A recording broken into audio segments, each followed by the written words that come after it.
Eh bien, nous voilà pour notre rendez-vous habituel sur ma vie d'artiste. Bon, allez, encore un petit épisode pour parler de mon père et puis on en finit. Celui qui se dit mon père a malheureusement chopé la tuberculose. Bien que je ne le porte pas dans mon cœur, je ne lui en souhaitais pas autant. Non. Ou, tant qu'à faire, beaucoup plus. Il fut hospitalisé dans un centre spécialisé traitant ce genre de maladie du côté de Roubaix. Malgré tout ce qu'elle subissait par lui, il fallait chaque dimanche, où j'étais libre, prendre les trams, les bus pour rendre visite aux vieux. Je n'aimais pas du tout les dimanches, surtout cela.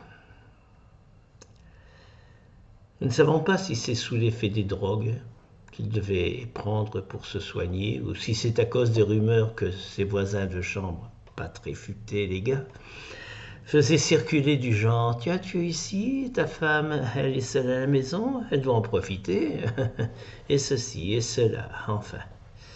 Tout pour lui donner soudain l'intention de revenir, je ne sais toujours pas comment, à plus de 25 km de ce centre, en pleine nuit, tout ça pour frapper à la porte de la maison afin de vérifier si sa femme ne le trompait pas. Et je fus réveillé par des cris horribles ce matin-là. Il devait être 5h30. Ma mère hurlait en bas. Moi j'étais dans ma chambre, au premier étage. Je sors de mon lit précipitamment et c'est en pyjama, les pieds nus, que je défale les escaliers pour me retrouver en face de ma mère baignant dans le sang. Ce salaud avait frappé à la tête ma pauvre mère avec un fer de serre-joint utilisé dans le bâtiment pour tenir les coffrages dans lesquels on coule le béton. J'ai fait alerter la police, les services de secours et par la dame qui tenait la poissonnerie voisine et qui avait le téléphone. Puis je suis revenu sur les lieux pour maîtriser ce fainéant qui n'aurait jamais osé faire ça sur un homme. Mais il était tellement lâche qu'une femme ne lui faisait pas peur. La police arriva très vite, suivie d'une ambulance. Les flics m'ont dit qu'ils s'occupaient de tout, de fermer la maison, d'embarquer mon père. Je devais juste repasser chez eux à mon retour de l'hôpital pour faire une déposition.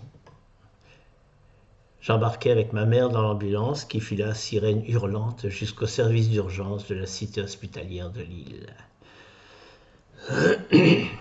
Là, il y avait une file de blessés et de malades qui attendaient dans toutes les pièces. Certains, dont ma mère, attendaient dans le couloir, le docteur qui devait les prendre en charge pour les premiers soins. Cela durera plus de 3 heures avant qu'un docteur passe. Celui-ci regarde rapidement chaque patient en disant « Bon, celui-là, salle X, celui-là, salle Y et celui-là en salle d'op. » Et puis il arriva à ma mère, qui était déjà dans les pommes depuis un bon bout de temps, et déclara « Bof, là pas la peine, descendez-la au sous-sol. » À ces mots, mon sang n'a fait qu'un tour. Et une demi-seconde, j'étais face au toubib. Et lui dit en lui tenant par le col de sa blouse « Si ma mère meurt, je vous tue. Alors faites ce qu'il faut afin que cela n'arrive pas. » Je pense que si je n'avais pas eu cette réaction, ce jour-là, je n'aurais plus eu de mère. Ils se sont immédiatement occupés d'elle, heureusement, puisque après les soins et quelques jours d'hosto, elle revint à la maison. Bien entendu, je suis passé déposé au commissariat de police. L'inspecteur qui me questionna était un ami. Il habitait la rue derrière la nôtre et connaissait bien mes parents. Son fils était un de mes bons copains. Après avoir décrit tout ce qui s'était passé, il me demanda de signer la déposition. Alors je lui dis « Attends, j'ai encore quelque chose à écrire. » Et à la main, j'ai ajouté cette phrase Si un jour on retrouve mon père avec un couteau de planté dans le cœur, ne cherchez pas, c'est moi qui l'aurais fait. » Non mais tu es fou d'écrire ça? Si jamais quelqu'un lui faisait la peau, ce serait toi qui serais accusé avec cette déposition. Ce jour-là, je serai si heureux que cela me sera complètement égal d'écoper pour quelqu'un qui me débarrasse de cette vermine. Hélas, cela n'arriva jamais. Et je n'ai plus jamais revu, excepté une fois, en sortant du théâtre de l'Opéra de Lille, où j'étais engagé en 1965. Je vous parlerai de cette période plus loin dans mon livre. Il a changé de trottoir, de peur de me croiser. Un jour, pendant une pause entre deux services au théâtre, alors que je prenais un café au bar Chagnot derrière le théâtre, je vois un journal là, sur la table. La Voix du Nord.